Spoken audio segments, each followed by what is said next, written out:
Students, this video is on Roman numerals.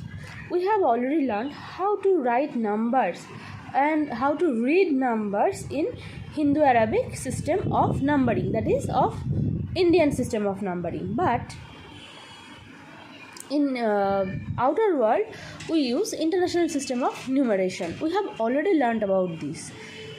So now we will learn about Roman numerals. In your previous classes, in standard 5, you have already get the idea about Roman numerals. In previous world, the writing system, writing numerals was followed by this new Roman numeral system, and nowadays we use Roman numerals in writing question numbers, and some of watches follow this system of numeration, and that's all. So what is Roman numerals? Roman numerals is one of the early system of writing numerals in the system of Roman numerals. So there are 7 basic symbols of writing any numeral. Look, Roman numerals, in Hindu-Arabic numerals, we write 1 like this. We use this symbol, and in Roman numerals 1 is written like that. 5 is written like this, like capital V. 10 is written like this, capital X.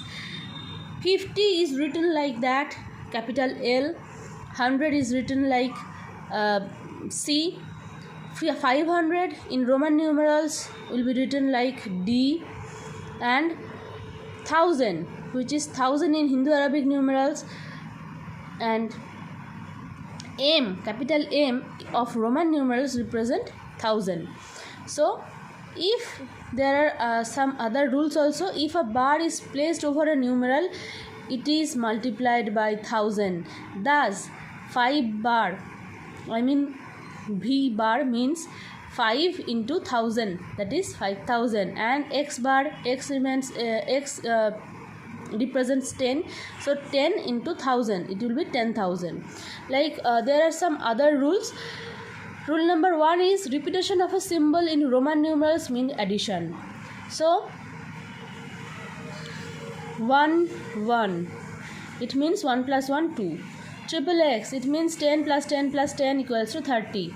Only I, X, C and M can be repeated, means 1, 10, 100 and 1000 can be repeated. V, L and D are never repeated. So if we are given VV or LL or DD, it will not be right. Okay, now no symbol in a Roman numerals can be repeated more than 3 times. So we can use triple X, but we can't use tetra X.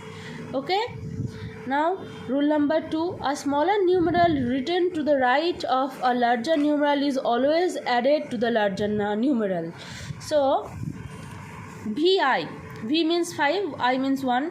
So a smaller numeral written to the right of the larger numeral is always added to the larger numeral. So 5 plus 1, it will be 6. VI means 6. XV, which it represents 10 plus 5, which is 15. LX means 50 plus 10, which is 60. Now coming to the next is rule number 3. A smaller numeral written in the left of a larger numeral is always subtracted from the larger numeral. So here larger numeral is in the right side, and the smaller numeral written in the left side of the larger one. So IV means 5 minus 1, that is 4. So we subtract which is in the leftmost side from the rightmost side. 5 minus 1, it is 4. XL means 50 minus 10, that is 40. Okay, now coming to the next is rule number 4. When a smaller numeral is placed between 2 larger numerals, it is always subtracted from the larger numerals immediately following it. When a smaller numeral is placed between 2 larger numerals, here I is present between X and V. X means 10, I means 1, 5, V represents 5. then it always subtracted from the larger numerals immediately following it. So it will be 10 plus 5 minus 1. I is followed by 5, V. So the smaller one will be subtracted from the immediately following numeral. It will not be subtracted from the previous one, that is in the leftmost side. It will be subtracted from the rightmost numeral. So it will be 10 plus 5 minus 1, 14. Just like that, xix means 10 plus 10 minus 1, because the I is followed by x, that is 10. So 10 minus 1, that is 19. Civ, C means 100 plus x means 10 and iv 5 minus 1, that is 4. So the result will be 114. So this was all about Roman numerals. There are certain solved examples given, and the next one is exercise 1G. I will solve 2 problems from exercise 1G. You have to solve the rest of the problems because time is very less in our hand. And if there is any problem, any doubt regarding this whole chapter, you are always welcome to ask me question in WhatsApp. Okay.